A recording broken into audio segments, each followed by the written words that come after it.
Self-care. It's such a deep, layered word, and for me, it's really become the process of getting to know yourself, showing up for yourself over and over again. In creation of the Self-Care Creature podcast, I want to teach you, too, how to have a relationship with yourself. We're going to dive into the psychological and physiological unfoldings of adopting what I love to call a self-care lifestyle. This podcast is here to help you, the stressed out but spiritually minded individual who can feel that wild calling in your heart, who wants to develop self-care rituals to support your daily living, give you the confidence and know-how to live through your intuition and raise your self-worth. You deserve it. You are capable of this. And I want to help you understand how the hell to get there, what it actually means, and how do you actually live it. That's where my intention is with this podcast. The Self-Care Creature podcast, brought to you by me, your host, Courtney Klopp. Let's dive in. Hello, friends, and happy new moon in Cancer this July 5th at the airing of this episode. I'm finding that I am feeling a little ungrounded, perhaps, as I come into this. And of course, I can pause and I can take a breath on my own, but I thought maybe I'd invite you to take a breath with me. And I notice the ungroundedness because maybe scattered is a little better of a word to describe. It's because I'm tripping over my words a lot. So as you are listening to this, I'm just going to invite you to take 3 full breaths with me, wherever you're at, whatever you're doing when you're listening, washing dishes, driving, if you are seated, stretching, just taking a nice deep inhale. And letting it out. Nice deep inhale. Can you expand in the belly, the ribs, the heart? And let it out. Last one, perhaps breathing through the nose if possible. I let that one out through my mouth, but that's okay because I said if possible. Sometimes it just feels good to let it out however you need to let it out. So welcome in. And with all of that being shared, maybe you're feeling a bit more put together now. And I want to just share about a few events I have coming up before we get into this amazing episode with Amber Horn, I can't talk, can I? A sleep specialist. If I just slow down a little bit, that is all right. If you are one of my yoga students listening in, you know that I am constantly tripping over my words or making up new words. So I will first say that my seasonal self-care workshop, the Shift Shop, is coming up on July 20th. This is an in-person event at Bow Sanctuary in Skagit Valley, and it goes from 1 to 5 p.m. We gather in community. We're sharing about self-care. We are focusing on the pillar of movement this summer season and movement beyond just the physical. And being the summer season, we will be utilizing the beautiful Bow Sanctuary grounds, the Japanese gardens. It is a great time to practice being in the cold shower after a hot sauna session. It's honestly the best season for it. If you haven't tried the cold plunge experience yet, and I go into all of the science and how we tie it into the self-care experience as well. So tickets, if that's the right word, are $110, 10% off for members at the Bow Sanctuary. If you have any questions or inquiries, feel free to reach out to me because there are a lot of seats left at this time. It is limited to a small group experience of 12 people. Just feel free to let me know if you have any questions, or you can schedule or enroll online on the Bow Sanctuary website. I believe it's bowsanctuary.com, bowsanctuary.com. And you can also call or just text that number if you look them up. I'm also offering my Creature Calibration Circle coming up next Wednesday the 10th. And this is usually a donation-based class anyway, but I'm offering the option to just come and check it out for free this summer of July, because there will not be one next month in August. And so that is Wednesday, July 10th, 6:30 p.m. PST.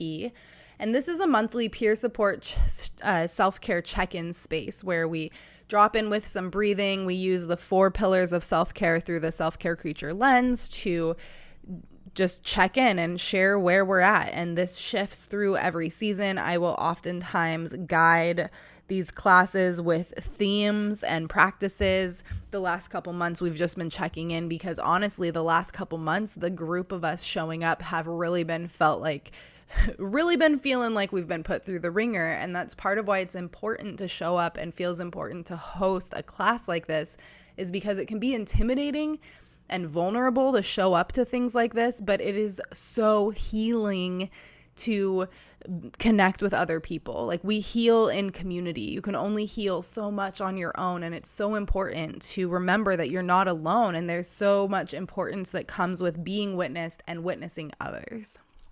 So you are invited to that. I'll make sure that there's a link for it in the show notes. We're going to back up just a couple days behind when the Creature Calibration Circle is, and 2 days into the future now, coming to Sunday, July 7th, I will be hosting the monthly New Moon Intention class on Zoom. It's less of a class as more of just a gathering. It's a place for us to set intentions with the new moon. We'll talk about the new moon a little bit. This is a chance for you to draw your own tarot and oracle cards and really sit in. I'll offer some prompts. If you don't have your own cards, you are welcome to still come. You can journal. I draw some cards for the collective, and there's plenty of things to think about and contemplate on.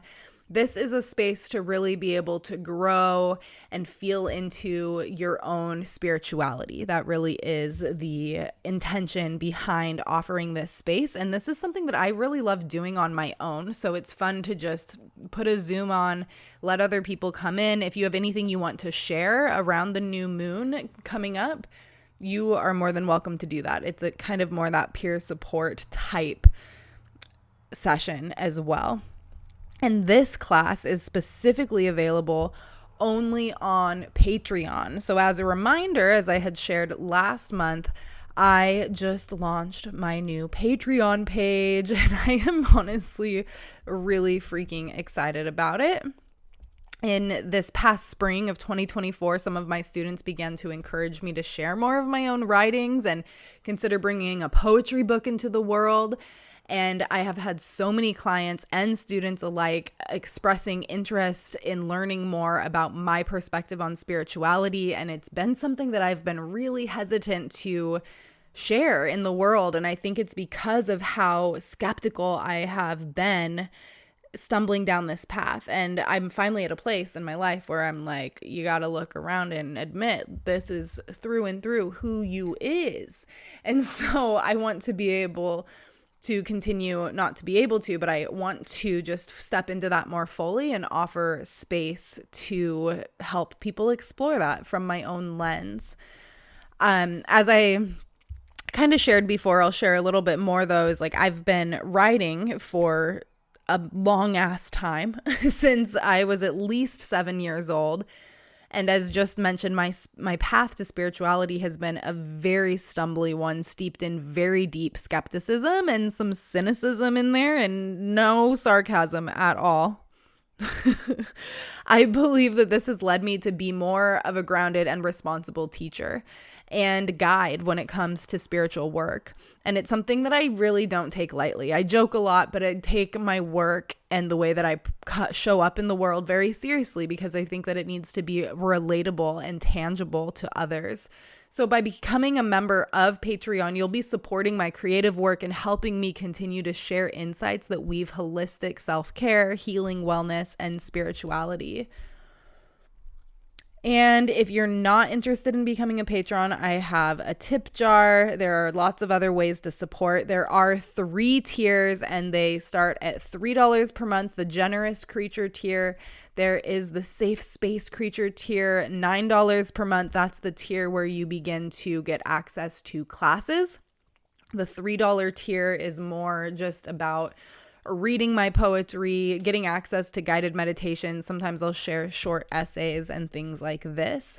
And then there is the receptive creature tier. It costs a little bit more, but you also get a monthly snail mail card where I draw a couple of cards for you. I sit down, have my own little ritual, think of you, draw, like say your name, maybe burn some herbs or something, and just draw two cards for you for the month ahead, and just tell you very briefly what may be coming up, and you can take it or leave it, but it's always fun to just get snail mail and to get a little bit of unique insight for yourself.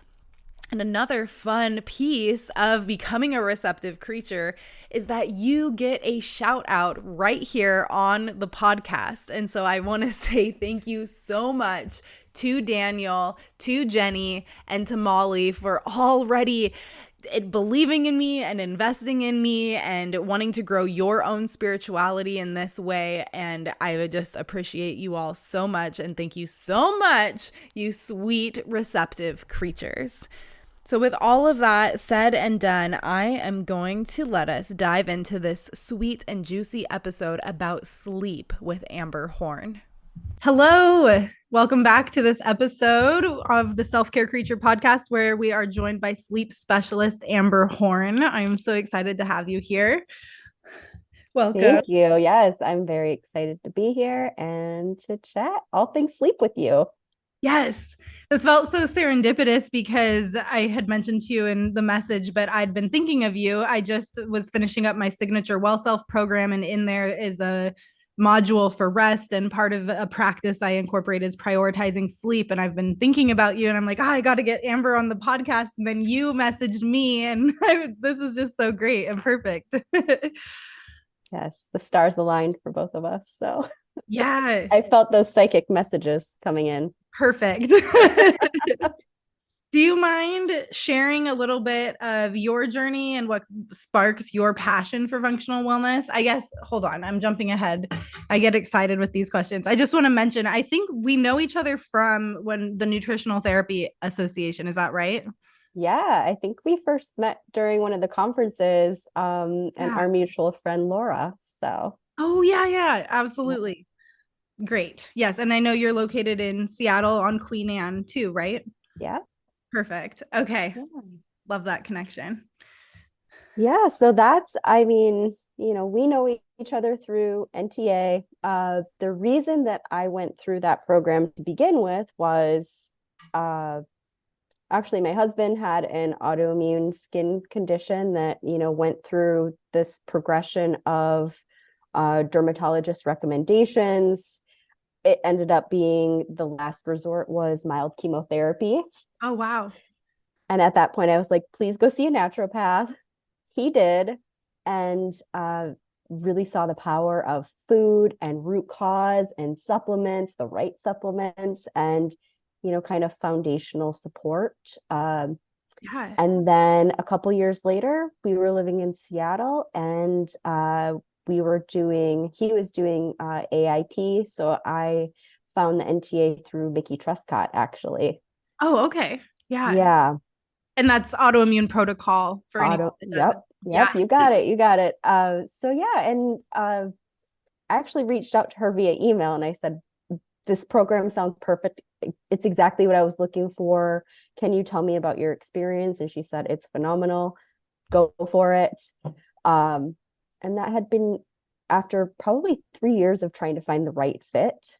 And then from there, I graduated in 2017. And then probably in 2019 is really when I started focusing on sleep. Okay. Just because I noticed how many people were having sleep issues. Yeah. And if the sleep isn't in place, then it's very, very hard to move the needle in any other area that you might be trying to focus on. Yeah. Oh, I'm so excited because I feel like I hear that so much from people, and especially, and we'll get into some of these common things that have come up in my own practice and community, but it's like people just don't prioritize sleep, and they don't believe that it's as foundational as you are speaking to. Yeah. Do you want to share? Oh, go ahead. No, I was just going to agree with you and say, yes, it is. I think you hit the nail on the head, is people don't realize how foundational it is, and they start going after all of these other pieces, and those pieces would improve if we just focused on the sleep piece for a little bit. So Yeah. Yeah, and I love how you're even saying like just a little bit. It doesn't have to be the answer for the rest of time, but it's like just get it in there. It's definitely like part of our basic needs. Absolutely. So can you explain a little bit more how sleep does play a crucial role in our overall wellness and why it's so integral to feeling like a badass human? oh my gosh, yes, I would love to. So our sleep quality, or if our sleep quality is poor, if we're not getting enough, it can impact our immune system. It can impact our hormones, our digestion, our cardiovascular system, our mood. It can impact how we, just kind of go about our daily lives, how we respond to things, how short our fuse might be. I mean, like, you name it. And if we have a shitty night's sleep, it is going to reflect in all of those pieces. Yeah. And I don't think that's something a lot of people would think about, like, especially digestion and immune system. I mean, you can understand, I think, the basics of not getting enough sleep could affect your immune system, but even like, yeah, digestion and all of these other things. Yeah, it touches, I mean, it really does. I feel like it touches all systems of the body, um, you know, uh, both physical, spiritually, emotionally. I mean, all areas, all of it. Yes. And I'm so passionate about the parasympathetic state and helping people to be able to get into that, particularly through like yoga and those types of even movement practices. And I feel like sleep is the part of our well-being that's built into that state, like allowing us to be in our parasympathetic so our cells can recover and regenerate and that digestion can happen in the body. But we're living in such a busy age now that people can't, it's like we're struggling to tap into that natural state of parasympathetic when we're sleeping. Yeah. And the really interesting thing about this too is that they impact each other, right? Oh, yeah. So if our sleep is bad, if we've had maybe historically have really bad sleep, or maybe it's a new sort of symptom that we're experiencing, like, that can impact our ability or our mindset, or just that actually getting into or using the tools that we know are beneficial to get into a parasympathetic state. Yeah. And then also, if we're in a hyperarousal sympathetic state, it's very hard to sleep, right? So it's like they Yeah. just continually bounce off of each other, and it can be so ridiculously frustrating. Yeah. And it can feel like there's no way out of that cycle. Yeah. Yes. I'm a big fan of always finding the lowest hanging fruit, of just doing very small, simple, but actionable, you know, uh, things to help, right? It doesn't need to be 10 million and one things. It doesn't need to be this big drastic change, but like little simple things. Yeah. Oh, I love that we share that. And do you find in your practice that even like incorporating the simple things can be challenging for people? Like it feels too simple sometimes? Yeah, some people do have that where they kind of push back a little bit because it seems too easy or it seems too simple. Mm-hmm. So I really let my clients lead, Yeah. right? And I know you're the same way. Uh, and it's really, here's your platter of options, right? And like pick a few, and let's kind of see what sticks, what resonates, and then we'll just kind of keep checking in and moving on from there. Yeah. Do you mind sharing what are some of those holistic approaches that you take to help individuals address some of these Yeah, challenges? it really depends. As we learned through NTA, it's really talking to each individual person because their symptoms and their experiences are all going to be different. I still use the nutritional assessment questionnaire in my practice, Oh, beautiful. um, because so many of those foundational pieces that we learned, they impact sleep. Yeah. So if our digestion is poor, maybe we're not having, we're not producing enough hydrochloric acid, that impacts our ability to break down protein. That's what turns into our neurotransmitters and our melatonin. Blood sugar balance plays a big role, as you talked about. Being in that sympathetic state, nervous system, adrenals are a big part of that. So looking at that piece, and other organs can come into play. So I really look at how each client is presenting, what their goals are, what their particular sleep issues are too. Because, some people, their only issue is they have just cannot fall asleep. Some people struggle with staying asleep. Some people feel like they're not sleeping long enough or getting good quality sleep. Sometimes a person has all of those symptoms, Okay. Yeah. right? So then it's kind of, that is where the nutritional assessment questionnaire and just a general health history can be very beneficial in figuring out where to start with each individual person. Yeah. For So, people that may not understand or know what the nutritional assessment questionnaire, do you mind giving the little yeah.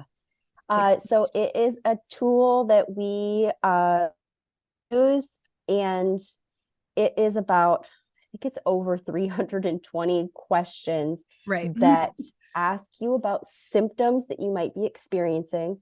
And then you rate them 0 to 3. 0, you never have that symptom. 3, it's something you experience on a daily basis. And then what it does is it pops out a very fun graph where you can see what areas, organs, or systems of the body are low, medium, or high priority. So then we take that and we see where everything lands, and that's kind of how we develop, lifestyle changes is a lot of what I work on. Nutrition comes in a little bit more in a way of where can we add things in as opposed to let's take everything out. Right. Mm-hmm. So a lot of lifestyle stuff, and then sometimes some supplemental changes, but it's really that paired with a sleep journal and health history are usually the pieces that I will start with. Okay. Neat. I'm going to circle back to the sleep journal because that piques my interest. But I'm curious with the lifestyle shifts first that you have been mentioning. Are there like maybe just like a handful of examples that are common that you recommend or that you'd be able Yeah. to use? Yeah, and I think what I'll do, because when you asked this last time, I kind of dove into the kind of like the buckets that Mm-hmm. they go with. So with, like, if it's your blood sugar bucket that is a high priority, a Yeah. lot of what I talk about is how can we help balance blood sugar throughout the day? Because a lot of times what I see with folks is a tendency towards low blood sugar. Mm. So that's really making sure that people are getting enough protein and fat in with their meals and their snacks. Sometimes clients will need a little bit of a mini meal about 2 hours before they go to bed, to help keep blood sugar nice and stable throughout the night. Mm-hmm. So those are big pieces with that bucket. And then the stress bucket or adrenal bucket, nervous system bucket, right? That's kind of all part of the same category. With that, it is um, this is your realm, but yoga, breathing exercises, um, somatic work, like how can you move your body in ways that are pleasing and relaxing to you, Right. because what works for you isn't going to work for me. Yeah. And trying to have somebody do something that doesn't align with them is going to be a stressor. Yes. Right, so like let's find things you actually find joyful. And time outside is really important, finding a form of movement that you really like, um, connection and community. So I saw that a lot during lockdown and the beginning part of COVID. And that was a lot of what I worked on, with people. It's like, okay, how can you reach out? Maybe you're not meeting in person, but like, let's figure out some ways in which we can really keep that connection and community aspect going that's been missing. Yeah. Oh, that's Yeah. big. And then let's see, the digestion bucket, I would say, again, it's a lot of lifestyle stuff, right? Kind of it's not so much about what you're eating. Often it's how you're eating. Are you in that relaxed state? Are you chewing your food well? Or are you distracted? Are you eating on the go? Are you not eating enough? Are you not getting enough protein in, even just right, like in your mouth? Yes. Yeah, right. Yeah. Ah, and I feel like you hit a really key point there that I love is it's like the joy and finding what works for you is because I feel like we have so many ideas of what we're supposed to do. And then it would sometimes it just gets so complicated. And we're like, well, I've tried this and like I've seen this and like my husband suggested this or whatever it may be. And it's like just getting back to that fundamental of like, well, what do you want? What works for you? And sometimes exploring that with people or even asking that question to someone, it's like, oh, I don't know if I've ever really taken that on as a priority. Yeah. It's like you just hear all of this outside chatter about what you should be doing Right. or what you should be implementing. And it's like, well, what actually sounds good to you? What sounds fun? What Yeah. sounds joyful? Like, let's start there. It could be something I would never even have thought of. Yes, absolutely. And I just think we, especially in wellness, there's and even like trauma informed work and like getting into therapy and healing in general, it's like there's so much of talk about doing the work. And I feel like there's not enough talk about the play and the joy and the fun. And that has to be part of it. And I feel like it's just as important as all the other stuff because it's what helps to continue to regulate our nervous system and literally is helping us to feel good. Totally. And there's another piece of that too. I was just talking with someone a couple weeks ago about um, breath work Hmm. and how I can't stand box breathing. Oh, okay. Yeah. And it gives me anxiety, and I kind of feel like I'm constantly gasping for breath. Yeah.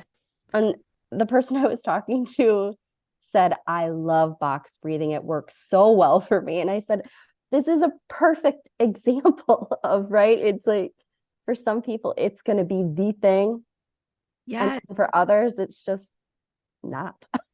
Yes. And I think I love that I'm seeing this more in the world. And I really admire this about your work too, is that it's so like people centered and helping people explore what does work for them because it can be challenging when you go to see a practitioner or end up in a class where a teacher is like, okay, this is what we're doing. This is it. And when someone's like, oh, like that doesn't, I'm like experiencing anxiety and they're like, just keep trying it. It's like, but I just said it's not working for me. And so I Yeah. love that we're seeing this shift in the world for sure. Yeah, like box breathe harder. Right. It's like Nope. absolutely I not. won't do that. Yeah. Okay, tell me a little bit about this sleep journal. I've admittedly wanted to do a sleep journal in my life. I've started one a couple times. I don't know if I was doing it right. I'd love to hear your take and all about it. Yes. Yeah. Okay. So the one that I use is kind of two parts. You fill the first part out before you go to sleep. Oh, And that's, kind of what time did you lay down? Did you have any alcohol? When was your last meal? Did you nap that day? oh yeah. So it's kind of just all those type of questions because we're starting to look for clues, right? Yeah. If your sleep is not where you want it to be, or you're having some disturbances, is it actually caused by what you've done during the day, which it usually is. Right. And then I think there's also a question in that part then on exercise or movement that you had done that day. Hmm. And then the next part is going to be the part that you fill out when you wake up, and that's what time did you wake up? Did you struggle to fall asleep? How many times did you wake up in the night? how long were you up if you did wake up, Mm. and then kind of rating how do you feel when you wake up. And then, Oh, right, yeah. you have the total hours is in that other block of figuring out when you went to sleep and when you woke up. Right. Yeah. Ooh, okay. Thank you for sharing that. Those are Yeah, so, I think I don't know if I mentioned nap too. That's a question. yeah, you did say that. But okay, good. Yes. And do you want to talk a little bit more about napping? Like, how does that affect our sleep cycle? Because I know in some cultures, it's like it's built in as part of what people do in the afternoons. Totally. Yeah, so it is something that can be very beneficial for some people, Yeah. and for others, not so great. Uh, a big part of that is what's called sleep drive. And Mm. that is something that starts, kind of when we wake up in the morning and it's built throughout the day, right? And it kind of goes up like a slope increasing. Hmm. And we're building that sleep drive. So at the end of the day, we are sleepy. If we take a nap, that kind of cuts it off a little bit. And then we have to build that sleep drive, kind of continue building. But there's a little bit of a deficit sometimes. Hmm. So the ways that I work around that for people that do enjoy napping, or that's something that's just part of culture and something that I've seen, Hmm. is that often it's a very short nap. It's only 20 to 30 minutes, right? Yeah. We're not sleeping for 2 hours. Right. That's going to significantly impact your sleep drive. Yeah. But 20 to 30 minutes is beneficial in a couple of different ways. One, it's not going to impact your sleep drive as much. Number two, it doesn't get into the deep sleep part of the sleep cycle. Mm. So there's less chance of you waking up and actually being groggy. Not, you've had those naps where you wake up and you're just feel like shit. Right. Right? You're like, that didn't do a damn thing. Absolutely. Um, So I feel like with that 20, 30-minute cat nap, you're cutting it off before you get into the deep sleep, which when you wake up in the middle of deep sleep, that's when you feel it, often when you feel like crap. But and then it's also not uh decreasing that sleep drive very much. Okay. Yeah. Mm-hmm. I've heard that not taking more than a 40-minute nap, is that true at all or Uh, you know, everyone's kind of sleep cycle is a little bit different. And okay. I feel like it depends. Now, if it were 40 minutes from exactly when you fell asleep, then most people are probably going to be getting into a Mm. little bit more of that deep sleep out of that light sleep. Okay. Uh, as I tell every single one of my clients, right? Play around with it. You're the boss, and our bodies all work a little bit differently. So you'll find that sweet spot, Yeah. right? So just like look at it like an experiment and find what works for you.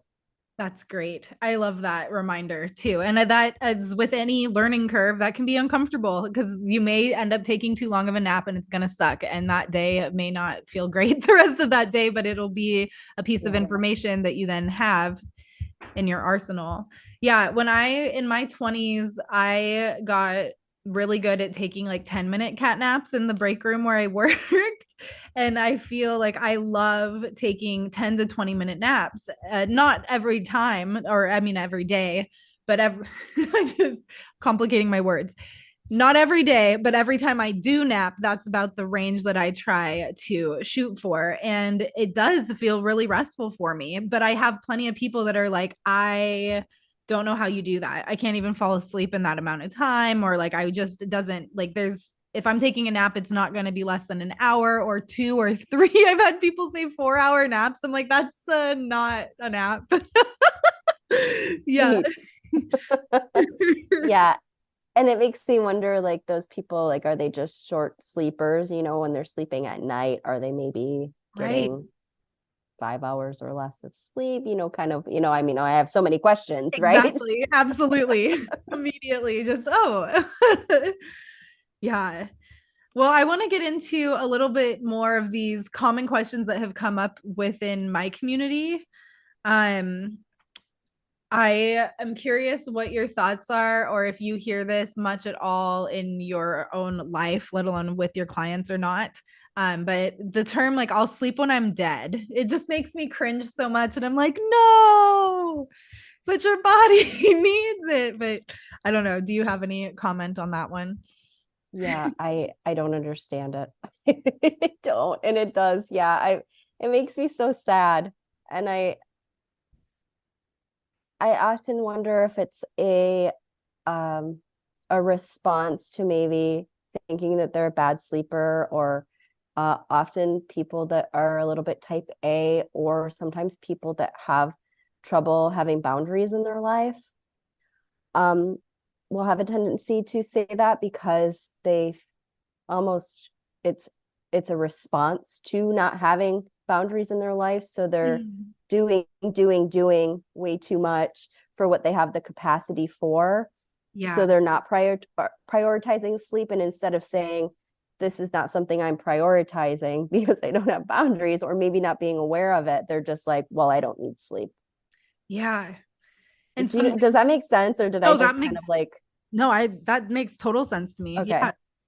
And as you were saying that, something else that popped into my head, I just thought of this, but also just the reminder of our productivity driven world, too. It's like we don't feel like we need to prioritize this rest and slowing down and to just like keep packing in the doing. And that, of course, does come with boundaries. I can see that too. But if you're just, I don't know. I guess I'll just say I've been surprised by the people in the wellness sphere, my wellness communities that I've heard say that. And I'm like, but don't you don't you know like the priority of rest in the body?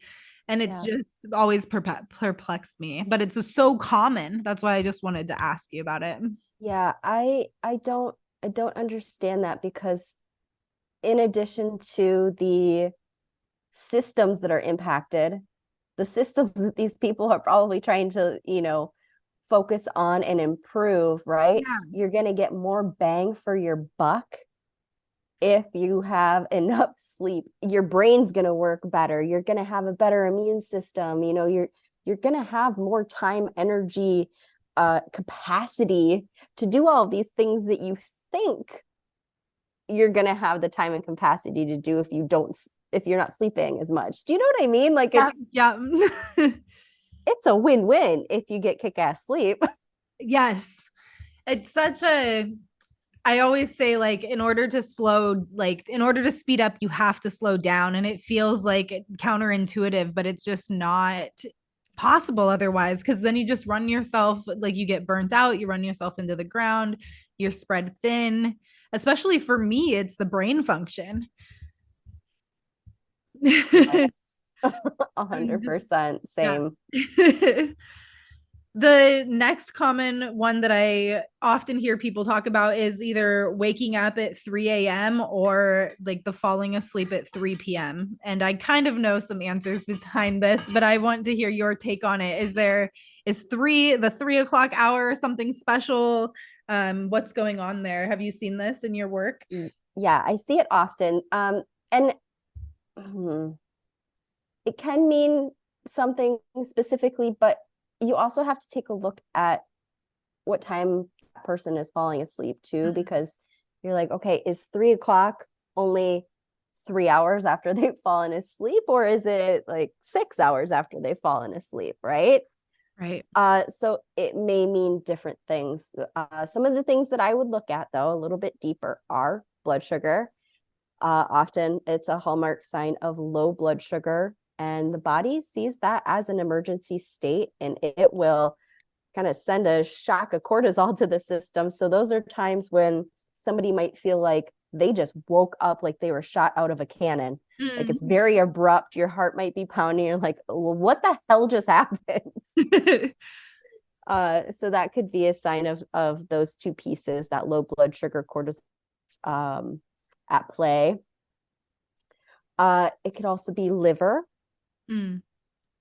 So the liver is most active between 1 and 3 a.m. So sometimes it can be a liver piece, potential toxins. Sometimes with alcohol consumption, people will notice that. Okay. The liver's working a little bit overtime for those that are maybe having a cocktail or a glass of wine or something like that. Yeah. That's where I would start. Then are those two pieces.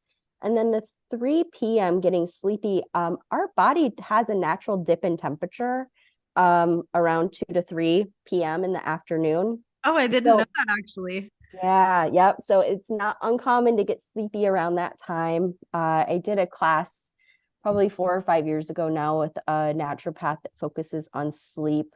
And that was something that she talked about. And she was saying that that's a perfect time to get up, go for a walk, maybe water the plants, just kind of like, if you have to do some filing, if you have to do some laundry, like, right, just like kind of get up, move your body a little bit. Yeah. For me personally, I find that time to be a little too late to take a nap. Hmm. Personally, for my body, again, that's something that each person is going to have to play around with and figure out where they're at. Yeah. But yeah, that's what I have to say about those things. Fabulous. Thank you. I love those Yeah. insights. And the number three thing that I'm just surprised I get a lot of questions about this are like the best ways to support your body in and out of knock shifts and night shifts.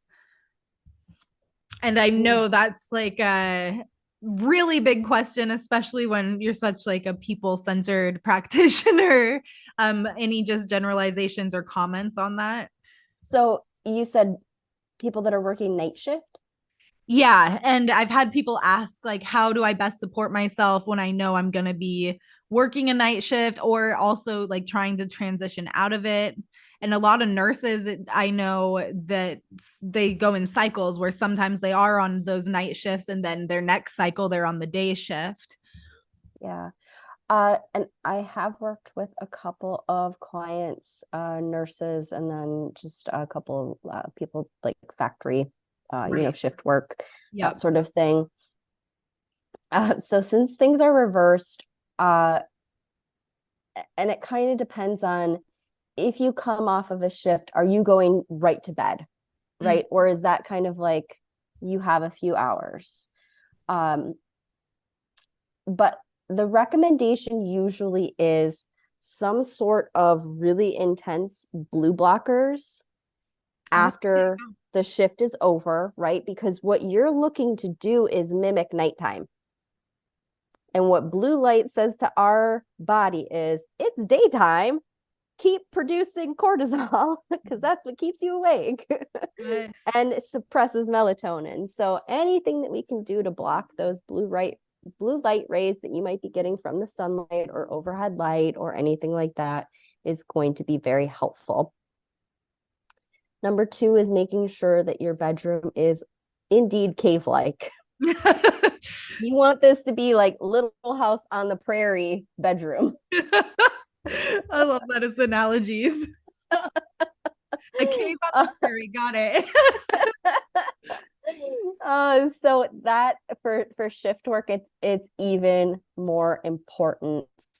So I prefer blackout shades or something that you can almost Velcro around the window as opposed to Oh, curtains because there's always going to be a little bit of light that gets in.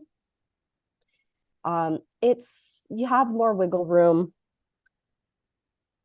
if you're not, if it's nighttime, yeah, there's just not as much light trying to get in. right.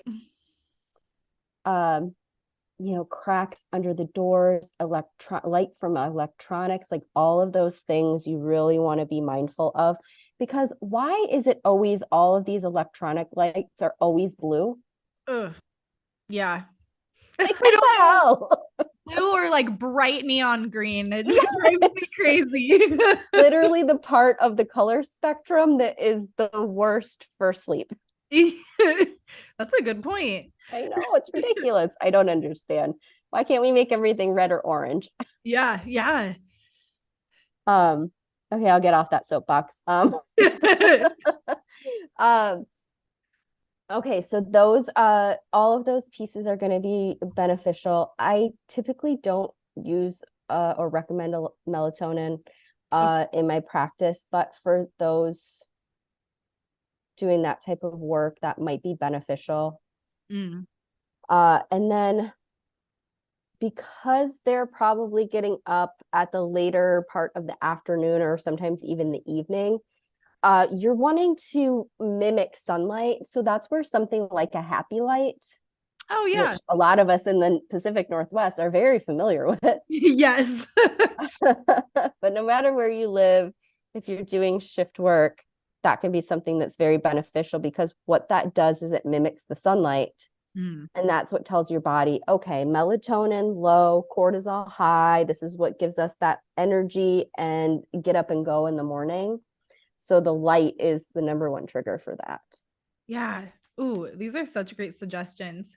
Do you ever recommend like an eye cover for people as opposed to the window cover? Uh, yes, that can work for a lot of people. There have been a couple of studies done. Our skin actually has light sensors. Whoa. I know it's one of the wildest things that I have ever learned about since I started focusing on sleep. But yeah, they did a couple of studies where one of them was just like a light on somebody's big toe, and all of their numbers started increasing, like Wow. they were exposed to, some like it was the beginning of the day. Yeah. Wow. Wild. Very. Yes. So I sometimes it's not possible, right? And that's okay. Like I would much rather someone use the next best thing, Yes. like an eye mask, instead of getting so hung up on something that might not work or they can't do and causing like more stress, right? Yes. Right. Always what we're trying to avoid. Yes. So if an eye mask is what you have, if an eye mask is what you can do, awesome. It's Perfect. perfect then. And if you have any recommendations for like blue blockers or Velcro shades or a happy light or anything like that, I'd be happy to include those in the show notes also. Yeah, yeah, I'll send those over to you when we're done. Okay, perfect.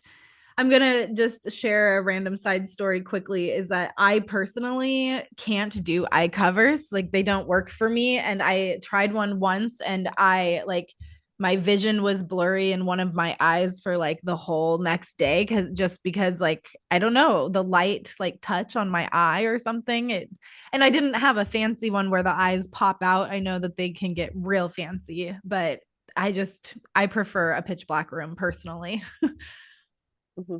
Yeah, I think, as we talked about with those light sensors on our skin, right? I do think that that is, you know, uh, if you're looking at good, better, best, Right. that's going to be the best. For some people, an eye mask, that's what I use. We've been in our new place for about a year, and I had just have not gotten curtains up. Okay, yeah. So like we've just been using, my husband and I have just been using eye masks, and it's fine. I Yeah. feel rested. I'm falling asleep fine. My sleep score on my Aura ring is fantastic. So like for Ooh, right now, it's fine. And if my sleep started getting jacked up, then that's probably the first thing I would change. But for okay. right now, It works. it's fine. Yeah. I love the scale to good, better, best. That's great. Yeah. Okay, you've mentioned a couple of things here that I want to circle back on. And one is that you mentioned that you don't really recommend melatonin if in your practice. Can we talk about that just a little more? Oh, I my know friends. I have how much longer do we no, I'm just kidding. yeah. Okay. Uh, it's like I never want to hurt anyone's feelings. I never want to make somebody feel bad because it's very available. Yeah. Um, the reasons I don't like it are, one, it's a hormone. Mm, And any other hormone, you can't just go to the freaking grocery store and get some estrogen. mm, right. You can't do that. Yeah. Uh, Ooh, that's a good it's point. I not never even thought of that. available over melatonin is not even available over the counter in Europe. Oh, okay. it should not be messed with to the extent that it is, or available to the extent that it is here. Okay. That's my opinion. um I'd never even heard that perspective. So or I thought about it that way. So I love that. Thank you for sharing that. yeah, Oh, are we cutting out? research is still happening. Oh, what was that? Oh, I think my internet cut out for just a second, but we're here now. Okay, cool. So there's still studies happening. Information is still being compiled on whether melatonin supplementing with it, if that basically tells the body to start down regulating its own production of it in our bodies. Right. So that's another piece. One, it's a hormone. I don't think it should be messed with. Yeah. To the extent that it is. Yes, it's a tool that can be used, but the amount of people that I see on very high doses of melatonin is alarming. Mm. And then paired with the fact that it might be telling the body to not produce its own or as much of its own. Yeah. Right. So all of those pieces, there's a cascade from us eating dietary protein and into making, tryptophan, 5-HTP, serotonin, melatonin, right? So if we could just maybe supplement with something a little bit further down the cascade so that the body still has to do some work, that's what I will recommend if I feel like that is a tool that needs to be used. So instead of going right to the end of the train, like Yeah. let's start a little bit further back. Oh, I love that. Yes. Okay. Well, that's a great and simple explanation there, I think. And I feel like that can resonate with a lot of people too. So thank you for sharing that. Yeah, definitely. And like I said before, I never want to make somebody feel bad or like they're doing something wrong, or especially if it's helpful, right? To just be like, don't do that anymore. That's Right. not the case. But when we know more, then we can make maybe some, at least we have more information to work with. Yes, exactly. And then we can choose to make different decisions if we so want to. Yeah. I love that. I'm not sure if I should ask this question right now, but I'm just going to. I would love to know more about your Aura Ring and your suggestions or just experience with it. I've been on the fence of getting an Aura Ring for literally many years, and I've been thinking this Christmas, I think it might be the year. I was wondering if that's what is on your finger. So, and then you mentioned your Aura Ring sleep score. Do you mind just sharing a little bit about that? Yeah. I love it. Uh, I am the type of person though that I will literally go days without downloading the information onto my phone. So one of the questions that I always ask people that are interested is, do you have a tendency to like hyperfixate on like biofeedback devices like this? And if the answer is yes, then I generally tell people it's probably not the best thing for you. Yeah, that's a great question.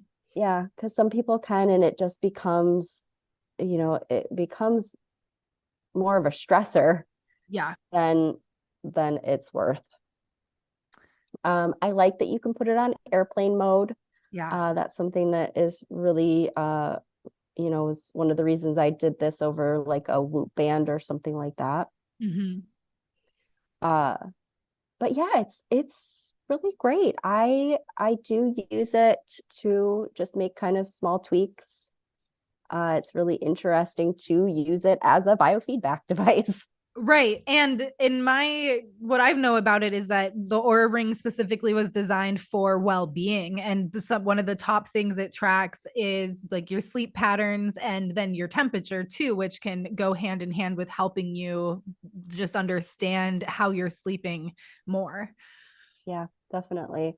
So I always start getting dinged while my sleep might be okay. There's a readiness score, and that is often impacted by your body temperature over, throughout the night. Okay. And right before I start my cycle, it always skyrockets. My readiness score is always in the tank. So it's just, sometimes it's just a good reminder that we are cyclical and seasonal beings, right? Even Yes. within our kind of 28-day cycle. And to really rest, recuperate, like all of those pieces. So it's a good reminder. I'll see it and immediately I'm like, what the fuck? What am I doing? Right. And I was like, oh yeah, that's where I am. Okay. Now it all makes sense. All right. Time to like chill out a little bit. Right. That and it's always that balance, yes, of not stressing yourself out too much about it and just understanding. Yeah, I love what you've said about using it as a tool. So important. Yeah. So, but it's been really cool to um see specific things improve my sleep score. And I would say, my sleep score was always pretty good. It was kind of like in the 80s, mid 80s. Very rarely would it be low.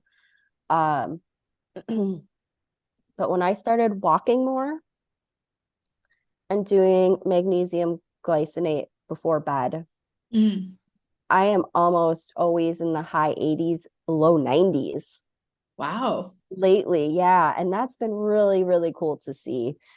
Just a couple of things. Yeah. Oh, that's really interesting. And then magnesium, what would you, because if somebody hears that and they're like, "Oh, I want to try that." Do you have something to say about that real quick? Oh my gosh, I have so much to say about my love affair with magnesium. Oh. um I feel like most people are deficient in it. Yeah. One of the functional tests that I do offer is the HTMA, which is the hair tissue mineral analysis. So looking at whether someone does, what balance of mineral, very important for sleep Yeah. support. But for me, magnesium for sure. Stress can deplete magnesium.